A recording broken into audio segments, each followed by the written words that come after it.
আসসালামু আলাইকুম, welcome back to my channel. আজকে একটা নতুন রেসিপি নিয়ে চলে আসলাম, মুড়ি দিয়ে গোলাপজাম মিষ্টি। আশা করি ভিডিওটা আপনাদের কাছে ভালো লাগবে। চলুন তাহলে দেখে আসি আমি কিভাবে খুব সহজেই বাসায় মুড়ি দিয়ে গোলাপজাম মিষ্টি বানিয়েছি। চলুন তাহলে প্রস্তুত প্রণালী দেখে নেই। এখানে আমি মেজারমেন্ট কাপে 3 কাপ পরিমাণ মুড়ি নিয়েছি। আপনারা আপনাদের পছন্দ মতো মুড়ি নিতে পারবেন। মুড়িটা আমি ভালো করে ব্লেন্ড করে নিয়েছি। মুড়ির মধ্যে কোনো দানাদার ভাব নেই। ভালো করে ব্লেন্ড করে নিতে হবে যেন কোনো দানাদার ভাব না থাকে। দেখুন আমি কিন্তু মুড়িটা অনেক সুন্দর করে ব্লেন্ড করে নিয়েছি। এখন একটা ফ্রাই প্যানের মধ্যে আমি পর্যাপ্ত পরিমাণ লিকুইড দুধ দিয়ে দিচ্ছি। দুধটা ফুটে ওঠা পর্যন্ত অপেক্ষা করব।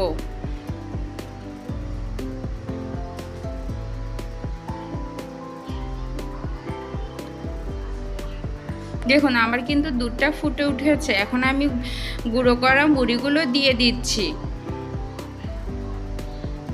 মুড়িগুলো দিয়ে দুধের সঙ্গে ভালো করে মিশিয়ে একটা ডো তৈরি করে নিব।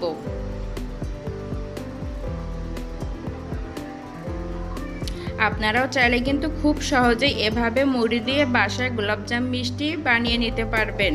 আর বানানোটা অনেক ইজি।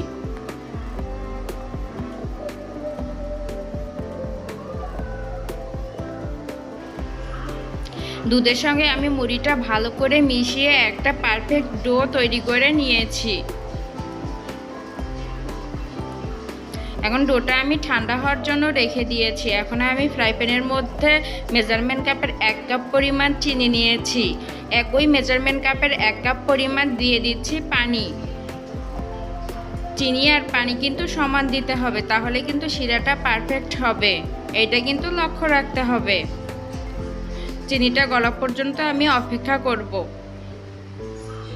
দেখুন আমার কিন্তু চিনিটা গলে গিয়েছে আর অনেক সুন্দর শিরা হয়ে গিয়েছে। এখন আমি শিরাটা আরেকটু জাল করে নামিয়ে নিব।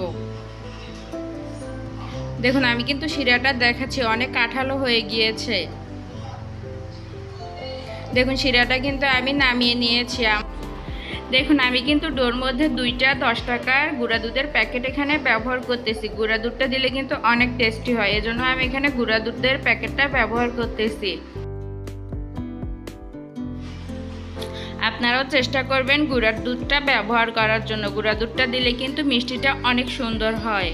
দেখুন আমি কিন্তু গুঁড়া দুধটা দিয়ে ভালো করে ডোটা মথে নিচ্ছি। ভালো করে কিন্তু একটা সফট ডো তৈরি করে নিতে হবে, তা না হলে কিন্তু মিষ্টিগুলো ভাজার সময় ফেটে যাবে।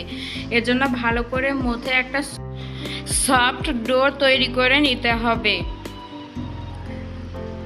দেখুন আমি কিন্তু অনেক সুন্দর করে ডোটা বানিয়ে নিয়েছি। এখন আমি একটু হাতে তেল লাগিয়ে নিয়েছি। তেলটা লাগানোর পর একটু একটু করে নিয়ে গোল গোল করে বানিয়ে নিচ্ছি।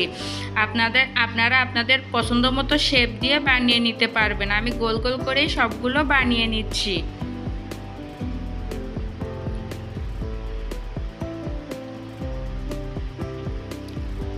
দেখুন কত সুন্দর হয়েছে। এরকম করে আমি সবগুলোই বানিয়ে নিব। দেখুন আমি কিন্তু গোল গোল করে সবগুলো বানিয়ে নিয়েছি।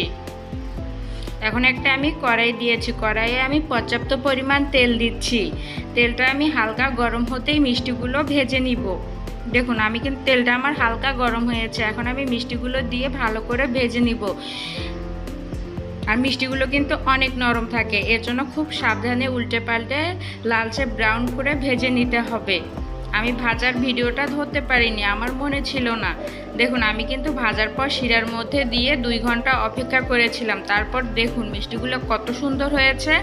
আপনারাই দেখুন, আপনারা চাইলে কিন্তু এভাবে খুব সহজেই বাসায় বানিয়ে নিতে পারবেন। আর আমার ভিডিওটা যদি ভালো লেগে থাকে তাহলে অবশ্যই সাবস্ক্রাইব